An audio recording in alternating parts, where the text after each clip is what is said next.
देगा। तो मैं तो आपसे यही कहता हूँ, आपसे यही आग्रह करता हूँ, आपसे यही रिक्वेस्ट करता हूँ, आपसे यही गुजारिश करता हूँ, आपसे यही इल्तिजा करता हूँ, आपसे यही प्रार्थना करता हूँ और आपको यही संदेश देना चाहता हूँ कि आपको अब महाराष्ट्र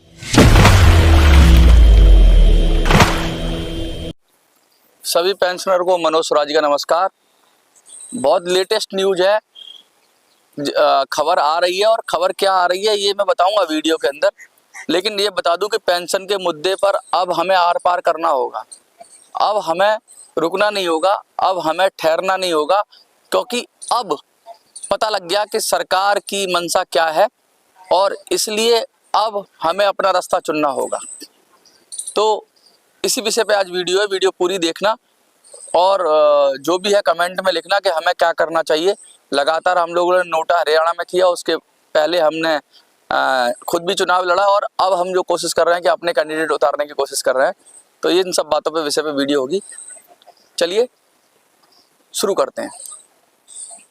पेंशनर्स, लगातार हम लोग मुद्दा उठा रहे हैं, बहुत आप लोगों ने प्यार दिया, स्नेह दिया, सपोर्ट किया, आपका दिल से हृदय से कोटि कोटि धन्यवाद।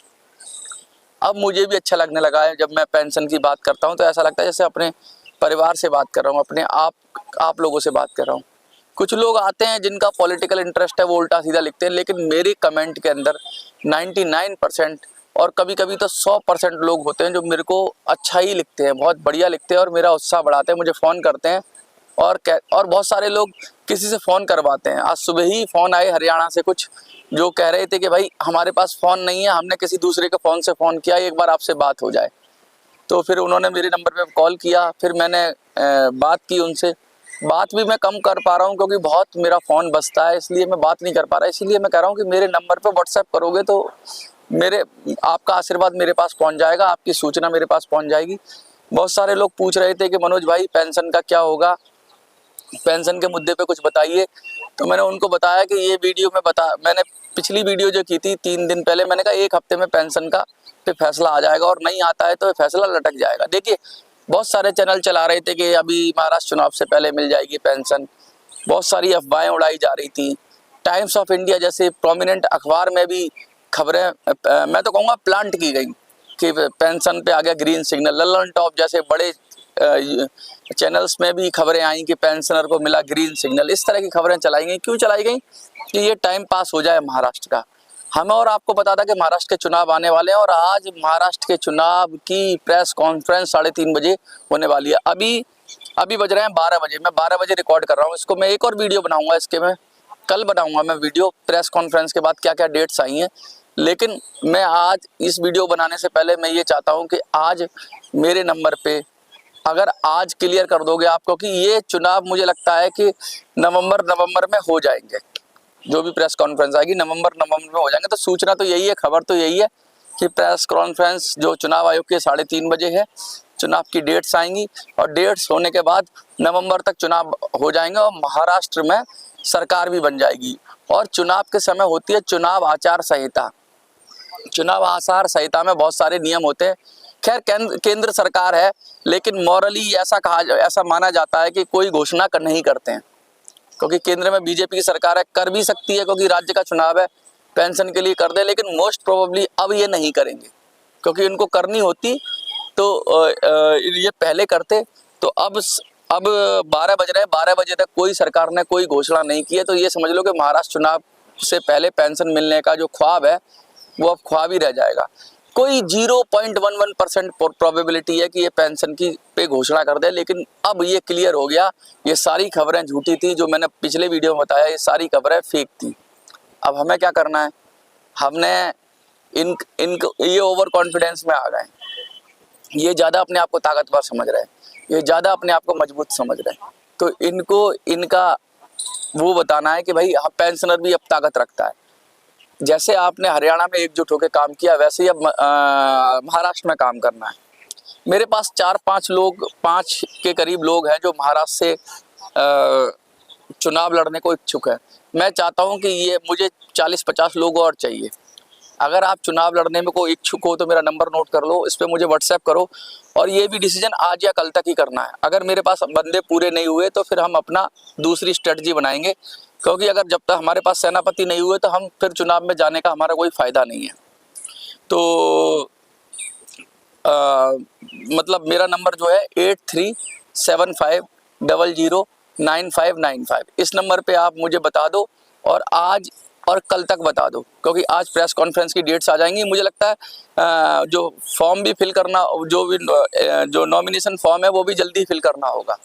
तो ये मैं वीडियो कल भी बनाऊंगा, इसलिए मैं कोशिश करूंगा कल भी एक वीडियो कर दूं आपके लिए चुनाव की तारीखों के बाद। लेकिन अभी जो चुनाव की तारीखों से वीडियो बना रहा हूँ, तो अगर सच में सेनापति मिल गए हमें तो हम कुछ कमाल करेंगे, मुझे ऐसा लगता है, जैसे हरियाणा में कमाल किया, वरना फिर हम अपनी स्ट्रेटजी बदल देंगे। तो ये लास्ट चांस है, आपके मन में थोड़ा सा भी अगर चुनाव लड़ने की इच्छा हो, या आप किसी ऐसे व्यक्ति को जानते हैं, तो जो नंबर है 8375009595, इस पर कंफर्म कर दीजिए। मैं पूरी सपोर्ट करूंगा उसको, कैसे चुनाव लड़ना है, कैसे फॉर्म भरना है, कैसे रणनीति बनानी है, कैसे चुनाव की रणनीति बनानी है, कैसे मीडिया मैनेजमेंट करना है, कैसे प्रचार करना है, सब कोशिश करूंगा। मैं कोशिश तभी करूंगा जब हम 50 का टारगेट पूरा कर लेंगे।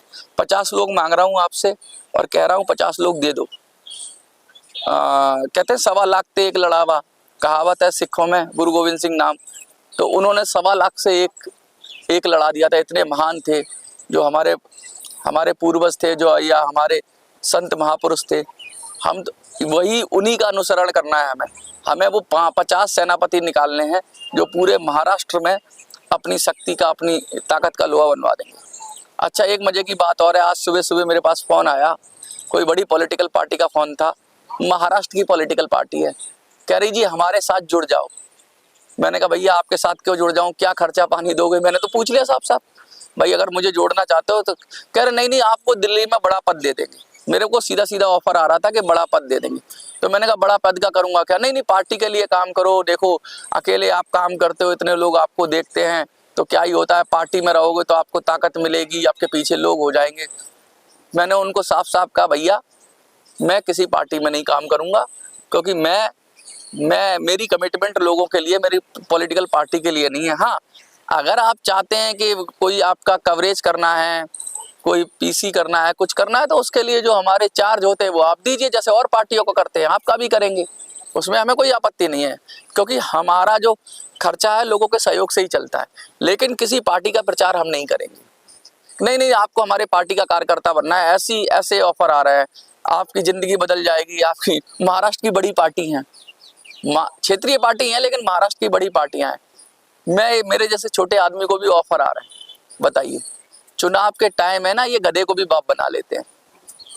तो कहने का मतलब ये कि छोटा एक व्यक्ति है, एक छोटा रिपोर्टर है, जिसको हजारों लाखों लोग देखते हैं, ऐसा इन्फ्लुएंस करते हैं, तो उनको भी ये लोग ऑफर देना शुरू करते हैं और कोशिश करते हैं कि अपने दल में मिला लें। मैं सब समझता हूँ उनकी बात, इसीलिए मैं इनको साफ साफ कहता हूँ भैया कि हम काम करते हैं, मेहनत करते हैं, तो मेहनत के बदले में हम उसका हमारी मेहनताना है वो लेते हैं, लेकिन हम किसी की गुलामी नहीं करते। जब मैं बात करता हूँ पेंशनर के हित में, तो मैं स्वतंत्र होकर बात करता हूँ, उसमें कोई बिजनेस नहीं है, उसमें कोई चीज़ नहीं है। ये साफ साफ मेरे दिल की और आपके दिल की बात है, जो मुझे ठीक लगती है वो मैं कहता हूँ। जिस तरह से पेंशनर के साथ अत्याचार हो रहा है, जिस तरीके से पेंशनर के साथ परेशानी हो रही है, जिस तरह से पेंशनर के साथ मुश्किलें आ रही हैं, बहुत बड़ी समस्याएं हैं पेंशनरों के साथ, तो अब ये लालच भी फेंकने की कोशिश कर रहे हैं, ये बेवकूफ़ बनाने की भी कोशिश करेंगे, ये झूठी खबरें भी प्लांट करेंगे, ये सब कुछ करेंगे। आपको अपनी लड़ाई खुद लड़नी है। कल मेरे पास बहुत सारे फ़ोन आए, वो कह रहे थे मनोज भाई आपने हमें सिखा दिया, हम खुद पीएमओ को फ़ोन करते हैं, हम खुद पीएमओ से बात करते हैं, हमने पीएमओ में अपनी डिटेल भेजी, हमने पत्र लिखा, हम नए तरीके से पत्र लिख रहे हैं। तो आप सब लड़ना सीख गए। जब आप सब लड़ना सीख जाओगे तो आपके नाम पर कोई भी कुछ कर नहीं सकता, ना मैं कर सकता हूँ ना कोई और कर सकता है। मैं तो सच्चे दिल से बात करता हूँ, आपको जो कहना साफ कहना, सुखी रहना, साफ कहना सुखी रहना, यही मेरा उद्देश्य है कि मैं साफ कहूँ और आपको आपकी लड़ाई के लिए तैयार कर दूँ, क्योंकि आपकी लड़ाई के बीच में अगर कोई भी आएगा तो वो जरूर ना जरूर अपना बेनिफिट कर जाएगा, कहते ना। तो ऐसे मसीहाओं से बचिए, ऐसे नेताओं से बचिए, ऐसे खुरापाती दिमाग से बचिए, सजग रहिए, जागरूक रहिए, तैयार रहिए, मजबूत रहिए। और पेंशन अब क्लियर कट हो गया है कि पेंशन महाराष्ट्र चुनाव से पहले नहीं मिलेगी। महाराष्ट्र चुनाव से पहले पेंशन बहुत कम चांस है कि मिलेगी। और जितनी भी फेक न्यूज प्लांट की जा रही थी, सरकार देखिए कितनी कनिंग है, कितनी मक्कार है, कितनी चालू है, कितनी भ्रमित करती है। पेंशन देना हो, मैं कल हिसाब लगा रहा था पेंशन का, तो मैं सोच रहा था कि अगर 30 लाख के करीब लोग हैं, उनको मिनिमम पेंशन भी 1000 करते हैं, तो 1000 2000 कर देते हैं, तो भी बहुत सरकार पे बर्डन आएगा। लेकिन इतना बर्डन नहीं है कि वो दे ना सके। मतलब कहने का मतलब है कि अगर 1 करोड़ लोगों को भी 1000 बढ़ा देते हैं, तो 1000 करोड़ प्रति माह का खर्चा आएगा, यानी साल का 12000 करोड़ के करीब खर्चा आएगा। और ये कोई बड़ी राशि नहीं है। अभी रक्षा सौदा हुआ है देश के अंदर, 95 लाख करोड़ का एक रक्षा सौदा देश सरकार ने की है। तो एक साल के अंदर सरकार अगर 10-12 हजार करोड़, 1000 रुपये भी अगर करती है, 1 करोड़ लोगों को प्लस करती है, तो 12000 करोड़ रुपया कोई बड़ी बात नहीं है एक साल के अंदर। मुझे लगता है पेंशन के मद में सरकार को कम से कम 3 से 4 हजार की तो मिनिमम राहत दे ही देनी चाहिए। उसके बाद 7500 की भी डिमांड है, तो बहुत सारी डिमांड है, 10,000 की भी डिमांड है। लेकिन जो फीजेबल चीजें हैं, सरकार चाहे तो कर सकती है। जो 20-25 हजार करोड़ साल का सरकार पेंशनर के मद में दे सकती है, और ये पेंशनर का ही पैसा है। ऐसा कोई जरूरी नहीं है कि भाई बहुत बढ़ा दे, लेकिन काफी कुछ कर सकती है। और कम से कम मिनिमम पेंशन तो जो 1000 से कम मिल रही है उनको तो दे ही सकती है। तो बहुत सारी चीजें सरकार अगर सीरियसली करना चाहे तब ना। जब सरकार की मनसा ही नहीं है, सरकार की इच्छा ही नहीं है, सरकार का सोच ही नहीं है, सरकार सोच रही है कि पेंशनर तो और मुद्दों पे वोट देगा, हिंदू मुसलमान पे वोट देगा, दलित ब्राह्मण पे वोट देगा, सवर्ण पे वोट देगा, या किसी और विषय पे वोट देगा, ना कि वो पेंशन के मुद्दे पे वोट देगा। तो मैं तो आपसे यही कहता हूँ, आपसे यही आग्रह करता हूँ, आपसे यही रिक्वेस्ट करता हूँ, आपसे यही गुजारिश करता हूँ, आपसे यही इल्तिजा करता हूँ, आपसे यही प्रार्थना करता हूँ, और आपको यही संदेश देना चाहता हूँ कि आपको अब महाराष्ट्र चुनाव के अंदर कम से कम 2 दिन के अंदर, क्योंकि चुनाव आयोग की डेट आ रही है, 2 दिन के अंदर मुझे 50 लोग दे देने हैं। अगर दे दोगे तो ठीक है, नहीं दोगे तो फिर मैं नई रणनीति के साथ आऊंगा, लेकिन लड़ेंगे जरूर। लड़ाई बंद नहीं होगी, लड़ाई कम नहीं होगी। और आपका भी समय तभी बुलाऊंगा जब बड़ा कोई आंदोलन करना हो, बड़ा कुछ करना हो, जिसमें कुछ रिजल्ट निकले, तभी आपकी एनर्जी लगवाऊंगा। वरना हम अपने घर से, अपनी जगह से बैठ के लड़ाई लड़ेंगे और जीतेंगे, और जीत निश्चित है। आपको क्या लगता है कमेंट में लिखिए। देखते रहिए मिनी संसद।